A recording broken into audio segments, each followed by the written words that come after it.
Hello મિત્રો, કેમ છો? મજામાં?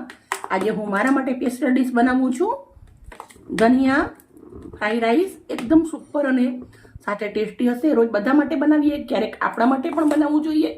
આજે હું મારા માટે ધનિયા ફ્રાઈડ રાઈસ બનાવું છું. ખાલી 3 થી 4 મિનિટના અંદર બની અને રેડી થઈ જશે. સૌથી પહેલાં મેં 1 ચમચો સરસોનું તેલ ગરમ મૂક્યું છે.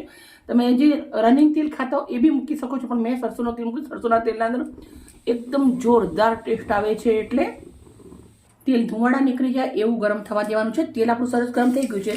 અંદર થોડું રાઈ અને જીરું નાખું છું, થોડી હિંગ, થોડી સૂકી ડુંગળી સમારેલી, થોડું આદુ લસણની પેસ્ટ, લીલા મરચાં સમારેલા, ડુંગળી અને લસણને સાતળી દેવાનું છે સરસ. હવે આપણે ભાત નાખી દેવાના છે. મેન ચીજ દાણા ભરપૂર નાખવાના છે. એને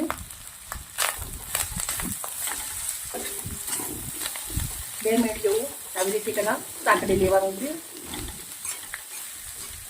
હજારો જાતની ભાતની રેસીપી આવે છે, પણ આ મારી એકદમ ફેવરેટ છે, બહુ જ સરસ.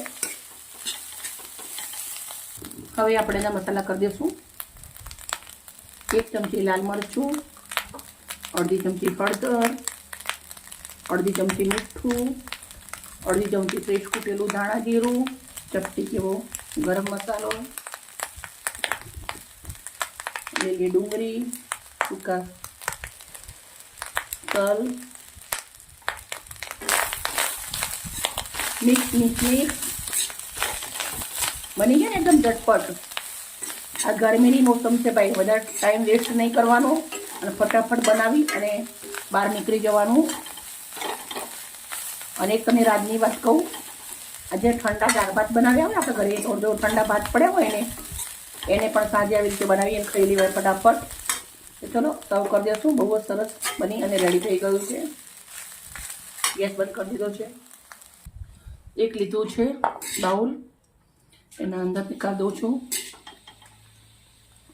મિત્રો એકદમ ઝટપટ બની 2 થી 3 મિનિટના અંદર રેડી થઈ જાય છે. ખાલી ભાત બનાવીને રેડી રાખો, આ તો ફટાફટ બની જશે.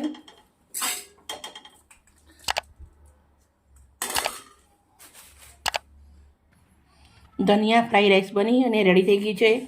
એકદમ ઝટપટ બનાવી દીધી છે.